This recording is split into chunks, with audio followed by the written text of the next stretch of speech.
All right, hey folks, thanks for choosing Orion. I'm Elliot. I'm a strength coach, nutritionist, integrative health coach, and I write the programming that you're going to be doing. So nice to meet you. I wanted to give you this quick intro video to kind of clarify a few things about how the programming works. Chances are there's some techniques in here that maybe you've never been exposed to before, so I wanted to touch on those things so that you can fully execute the workouts so you can get the most out of it. All right? So first up, I want to talk about the parameters of the workout, things like reps, tempo, and rest periods. Each exercise has those things designated for them.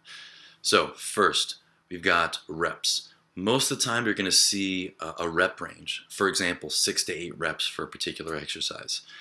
That means the goal is 8 reps, but anywhere in that 6, 7, or 8 is totally fine. So you're going to have to pick the appropriate weight to land in that range.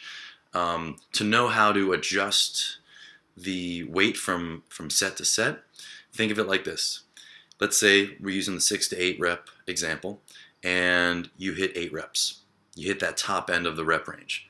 If you're feeling good, you can go increase the weight on the next set. If you feel like you just barely scraped out that 7th and 8th rep, then maybe stick with that for the following sets. Now, if you get 6 or 7 reps, probably good to just stay there at that same weight for the next reps. If you get less than that, let's say you get 5 reps, that means the weight was a little too heavy. You didn't quite get into that range that we're looking for. And if you could have easily done 9, 10, 11 reps, then clearly that weight was a little too light. So that's how you can kind of gauge what weight to use and how to read that the rep range. So again, aiming for that high end, and but anywhere in that sort of 2 to 3 rep range is acceptable. All right, next up we have tempo. So with tempo, you're going to see 4 numbers in brackets in the description of the exercise. The first number is the eccentric portion, or in other words, the lowering portion. Let's take a squat, for example. Let's take a back squat.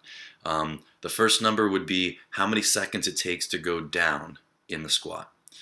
The second number is whether or not there is a pause in the bottom. So there might be a 1-second pause, a 2-second pause, or no pause.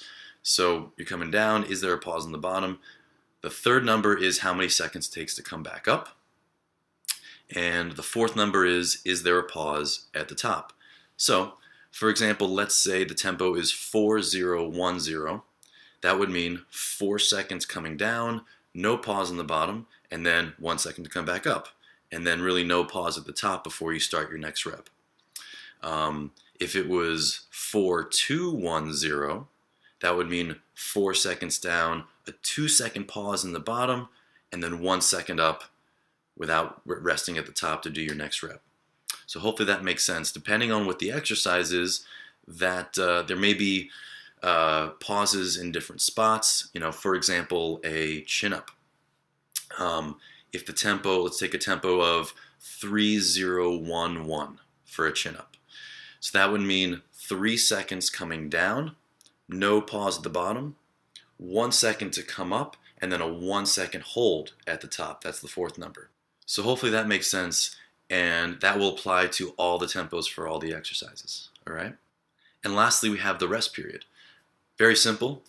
After the exercise, you're going to rest whatever the rest period says. 60 seconds, 90 seconds, 120 seconds. It'll always be written in terms of seconds.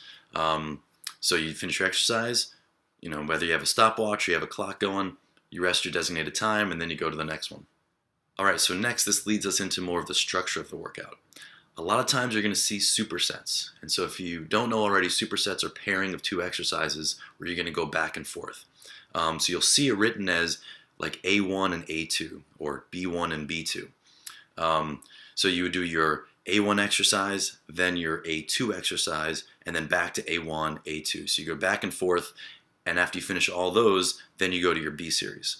So for example, you'll do your A1 exercise, you'll rest the designated rest period, then you'll go to A2, rest the designated rest period, back to A1, and that's how it works. So A1 rest, A2 rest, A1 rest, A2 rest.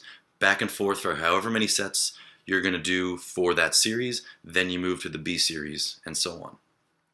And then sometimes you'll see a tri-set Maybe sometimes there'll be 3 exercises put together, same idea. A1, A2, A3, repeat that for however many sets, then you'll go to your B series, that kind of thing.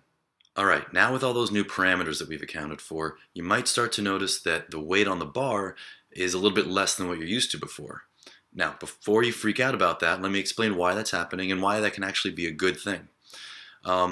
So let's take a back squat, for example. Let's say your current 5 rep max on a back squat is 225, but that's without a designated tempo. That's going maybe 1 or 2 seconds down because what you're concerned about is going from point A to point B really any way possible. But now let's take that same exercise and take 4 seconds to come down. That's a lot more fatigue before you have to come back up. So now the time under tension, the total amount of time it takes to do each rep is much greater. So what you're doing is you're creating a lot more fatigue in general per rep, which forces you to recruit more motor units. Recruiting more motor units gets you stronger. So even though the weight on the bar is lighter, you're fatiguing those muscle fibers a lot more, and that's what's going to lead to more strength. The added bonus to this is that if you can get stronger using lighter weights, that's less mechanical tension and less force being applied to your body and your joints. So now we're talking about more longevity, less pain, less risk of injury. So if you're new to accounting for these things like tempo, err on the lighter side at first. You might surprise yourself, especially when you're starting a new phase. Maybe there's a new exercise that you haven't done before. So use that first set or two to kind of dial in the weight and figure out what's appropriate for you, so you end up in that right rep range. Next, a little bit about the conditioning. So you have 2 conditioning workouts written for you each week. They're written in a way that complements the strength training for that particular day. So if you can, ideally do it at the end of your lifting. Now, sometimes schedules get messed up or whatever. If you have to, you can push it to the aerobic day. So you can do it right before your aerobic cardio day. I know 2 conditioning workouts might not seem like that much per week, but remember, this is a strength program first. We're after just that minimum effective dose of conditioning, just enough to kind of help keep you lean, but the focus is strength. If we start chasing after 2 different goals, all we end up with is mediocre results with each one. All right, a couple final things here. A lot of the big lifts have links to the leaderboard, so remember to track your numbers, and you can compare your numbers to other team members. Also, you'll notice that the phases are 3 weeks long, and each week the workouts repeat themselves. So you'll be doing each workout 3 times. This is what elicits strength adaptations, getting more exposure to these things. So, for example, let's say Monday is your upper body workout. The next Monday, you're going to repeat that same workout, and then the Monday after that, you're going to repeat the same workout.